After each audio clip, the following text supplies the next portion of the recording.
D'ailleurs, il y a une grande hypocrisie chez nous. On a l'impression que les jeunes, on leur parle que de chasteté. On a l'impression que le gars, peut-être, il est pubère à 12-13 ans, il se marie à 30 ans. Donc de 30 moins, allez, 13, ça fait quoi? 17 ans. Et vous pensez que pendant 17 ans, le gars, c'est une pierre, il ressent rien en fait. Il n'y a pas de tentation, il ressent pas, il est... Mais c'est impossible. Quel être humain vit comme ça, subhanallah?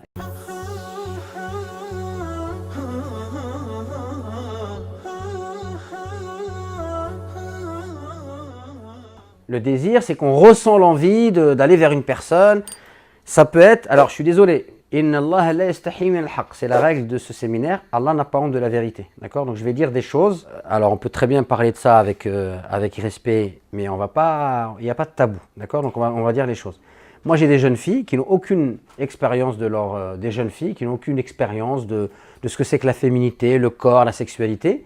Et en fait, la première fois qu'elle va ressentir, je sais pas, du désir, etc., eh bien, elle va penser qu'elle est amoureuse. Alors que c'est pas parce qu'à un moment donné, je sais pas, tu t'es retrouvé dans une situation, quelqu'un t'a regardé, voire il t'a touché, il t'a fait un câlin, et tu t'es senti tout en émoi parce que c'est la première fois que tu vis ça, que ça veut dire que tu es amoureuse. Donc le désir, ce n'est pas l'amour.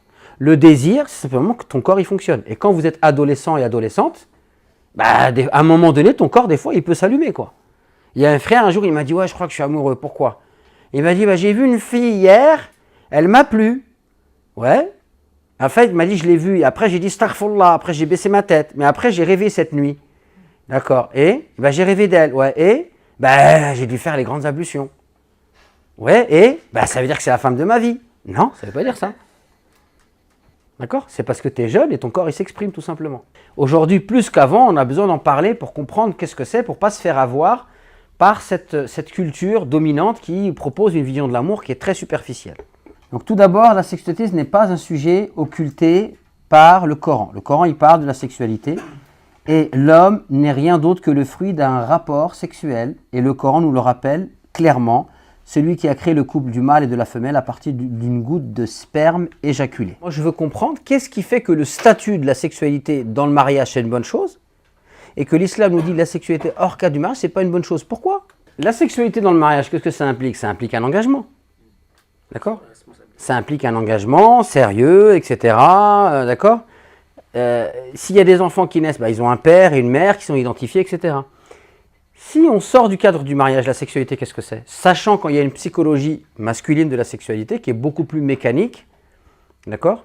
Et une sexualité féminine qui est beaucoup plus psychologique, beaucoup plus, d'accord? Qu'est-ce qui va se passer en fait? Un homme, pour avoir ce qu'il veut, il va promettre monts et merveilles à une femme. Et puis une fois qu'elle va lui donner ce qu'il veut, bah, lui, il peut la jeter tranquillement. Donc qu'est-ce que ça va créer en fait une sexualité hors cadre du mariage? Bah, beaucoup de souffrance pour les femmes. La femme considérée comme un simple objet de jouissance.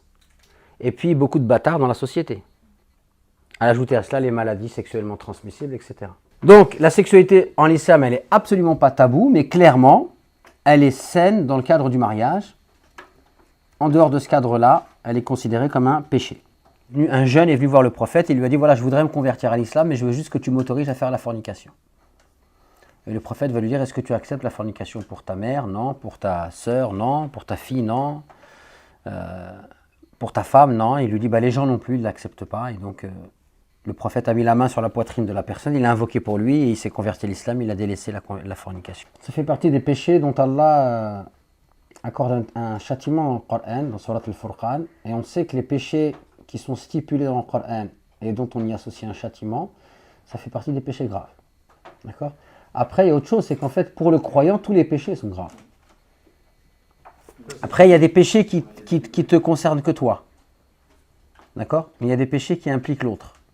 La fornication, ça implique l'autre. Cette femme-là, elle a un père, elle a une mère. Tu vois ce que je veux dire? Elle a des frères, elle a des sœurs. Donc, alors si c'est de l'adultère, elle a un mari, c'est encore pire, des enfants. Donc, c'est un péché qui est d'autant plus grave que ça ne concerne pas que toi. Ça implique une autre personne avec sa famille, etc. Après, maintenant, aujourd'hui, on sait que c'est répandu. Même chez les Maghrébins, il y a des Maghrébins qui vivent parfois même avec des femmes qui sont musulmanes, pas musulmanes, etc. Ce qu'on va dire à ces gens-là, c'est-à-dire que si c'est des gens qui n'étaient pas conscients de ce qu'ils faisaient, à un moment donné, ils viennent vers l'islam, ils s'y intéressent, ben, alhamdoulilah, ils se marient et puis c'est réglé. D'accord?